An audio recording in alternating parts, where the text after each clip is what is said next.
नमस्कार। आज हम एक काफी चौंकाने वाली खबर पर बात करने वाले हैं। हाँ, एलन मस्क की वो घोषणा, अमेरिका में एक नई राजनीतिक पार्टी। बिल्कुल, अमेरिका पार्टी अगस्त 2025 में लॉन्च होगी कह रहे हैं। और मकसद सीधा अमेरिका के वो दो दलीय सिस्टम को चुनौती देना। और सुनने में ये भी आया है कि ये कदम ट्रंप के उस बिग ब्यूटीफुल बिल के विरोध में है। हाँ बिल्कुल, जिसे मस्क मानते हैं कि वो अमेरिका की वित्तीय सेहत के लिए ठीक नहीं है बल्कि खतरा है। सही। और उन्होंने एक्स पर मतलब ट्विटर पर एक पोल भी किया था इस पर। हाँ किया था। करीब 1.2 मिलियन लोग थे उसमें। और नतीजा लगभग 65% लोगों ने कहा कि हाँ, तीसरी पार्टी होनी चाहिए। तो शायद वहीं से उन्हें थोड़ी और हिम्मत मिली हो सकता है। लेकिन प्रतिक्रिया भी तो तुरंत आई, खासकर डोनाल्ड ट्रंप की तरफ से। अरे हाँ बिल्कुल, उन्होंने तो इसे मतलब हास्यास्पद कहा, रिडिकुलस। और पटरी से उतरा हुआ भी टेस्ला, स्पेसएक्स। और कहा कि मौजूदा दो दलीय सिस्टम ही ठीक है। हाँ, उस पर भरोसा जताया। यहाँ तक कि मस्क को ट्रेन व्रेक तक कह दिया उन्होंने। अच्छा, तो ये जो अमेरिका पार्टी है, ये आखिर किस तरह की पार्टी होगी?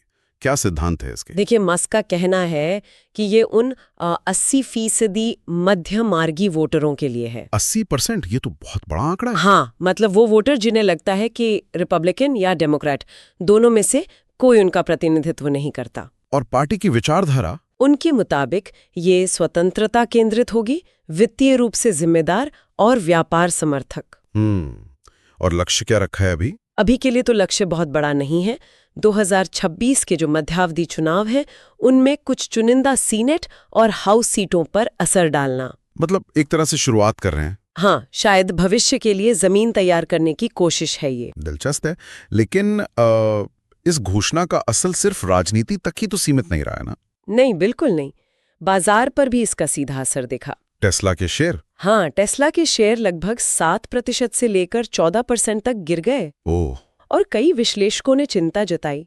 यहाँ तक कि अमेरिकी ट्रेजरी सेक्रेटरी स्कॉट बेसेंट ने भी कहा कि भाई मस्क को अपने बिजनेस पर ध्यान देना चाहिए। मतलब ये डर है कि ये राजनीतिक कदम उनके बिजनेस से ध्यान भटका सकता है। बिल्कुल। सवाल उठ रहा है कि क्या वो दोनों चीजें एक साथ संभाल पाएंगे। ये एक बड़ा भटकाव साबित हो सकता है। अमेरिका में तो ये सब चल ही रहा है, लेकिन दुनिया भर में इस पर क्या प्रतिक्रिया आई? चीन में क्या माहौल था? चीन में खासकर सोशल मीडिया पर इसे काफी कह सकते हैं सकारात्मक रूप से देखा गया, एक तरह की टेक संचालित ऊर्जा के तौर पर। अच्छा, मतलब ट्रंप के मुकाबले एक ताजगी भरा विकल्प। हाँ, कुछ लोगों ने इसे इसी तरह देखा। और यूरोप? वहां शायद नजरिया थोड़ा अलग था। हाँ, यूरोप में चिंताएं थोड़ी ज्यादा गहरी थीं। किस तरह की चिंताएं? मुख्य मुद्दा था बाहरी हस्तक्षेप का और लोकतंत्र पर इसके असर का। जैसे जर्मनी में, वहां चुनावी दखलंदाजी के जोखिम पर बात हुई, खासकर मस्क के कुछ झुकावों को देखते हुए। हाँ, उनके कुछ दक्षिणपंथी झुकाव को लेकर चिंता जताई गई। फिर ब्रिटेन के प्रधानमंत्री के स्टार्मर ने तो मस्क पर गलत सूचना फैलाने का आरोप लगा दिया। ओके। वहीं फ्रांस के राष्ट्रपति मैक्रोन ने चेतावनी दी कि ऐसे कदम जो है वो प्रतिक्रियावादी अंतर्राष्ट्रीय गठबंधनों को बढ़ावा दे सकते हैं। प्रतिक्रियावादी अंतर्राष्ट्रीय मतलब ऐसे समूह जो पुरानी, शायद कम प्रगतिशील व्यवस्थाओं को वापस लाना चाहते हैं। और नॉर्वे के प्रधानमंत्री ने भी इसे अमेरिकी लोकतंत्र को कमजोर करने वाला कदम बताया। तो यूरोप में काफी चिंता है। अब जरा भारत के नजरिए से इसे देखें। क्या इस तरह की पहल के भारत के लिए भी कोई मायने हो सकते हैं? फायदे या नुकसान? देखिए, कुछ संभावित पहलू हैं जिन पर सोचा जा सकता है। एक तो ये कि अमेरिका की दो दलीय राजनीति पर अगर दबाव बनता है, तो क्या भारत जैसे बहुदलीय लोकतंत्र के लिए इसमें कोई सबक है?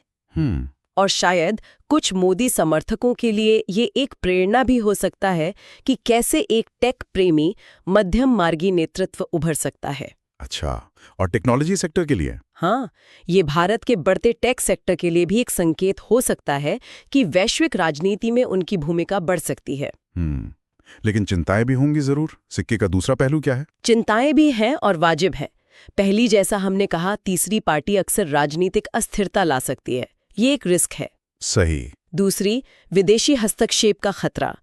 जैसा जर्मनी और यूके ने चेताया, ये चिंता भारत के लिए भी लागू होती है। और तीसरी चिंता जो भारत में काफी बहस का मुद्दा रही है, क्या मस्क जैसे बड़े उद्योगपतियों का राजनीति में आना भारत में अडानी, अंबानी जैसे जो ओलिगार्क्स हैं, उनकी राजनीतिक शक्ति को और मजबूत करेगा? ये पारदर्शिता और सत्ता के केंद्रीकरण वाला सवाल। बिल्कुल। ये सवाल कांग्रेस समर्थक पहले भी उठाते रहे, तो ये चिंता भी है। तो संक्षेप में अगर देखें, संक्षेप में यही है कि एलॉन मस्क की ये पहल, ये अमेरिका पार्टी, अमेरिकी राजनीति में हलचल तो पैदा कर रही है, इसमें कोई शक नहीं। लेकिन चुनौतियां बहुत बड़ी हैं। जैसे स्थिर समर्थन जुटाना, एक मजबूत सांगठनिक ढांचा बनाना, चुनावी मैदान में टिके रहना, ये सब आसान नहीं है। और दुनिया भर की प्रतिक्रियाएं भी मिलीजुली है। कहीं उत्साह है तो कहीं लोकतंत्र और बाहरी प्रभाव को लेकर गहरी चिंता। बिल्कुल। और भारत के लिए ये स्थिति वाकई सोचने पर मजबूर करती है। क्या ये मॉडल लोकतंत्र में नई ऊर्जा ला सकता है, नए विकल्प दे सकता है, या फिर जैसा आपने कहा, ये ओलिगार्किक नियंत्रण, वित्तीय अस्थिरता और बाहरी हस्तक्षेप के जोखिमों को और बढ़ाएगा? हाँ, ये एक बड़ा सवाल है। ये सोचना जरूरी है कि क्या टेक्नोलॉजी और व्यक्तिगत करिश्मे पर आधारित ये राजनीतिक मॉडल भारत जैसे विशाल और विविध लोकतंत्र के लिए वाकई सही है, और इसके दूरगामी परिणाम क्या हो सकते हैं, इस पर विचार जरूर करना चाहिए।